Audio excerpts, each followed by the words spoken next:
واحد كهربائي كان جاي يعمل ايه؟ كان يوصل الكهرباء وبتاع، فطلع شرار دخل في الكابينه. طب الكابينه مطفيه، هتعمل نار ازاي؟ لقيتها كان عندهم بلاستر فوق وراسه.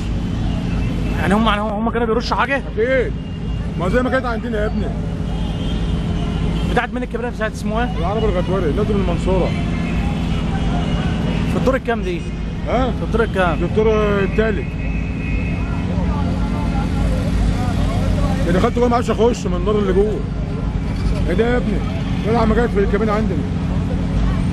الشوشه بتاع الناس كله. الشغل اتحرق؟ امال ايه؟ خسائر جامده. قاعدين حاطين وشهم في الارض زي بلطمه.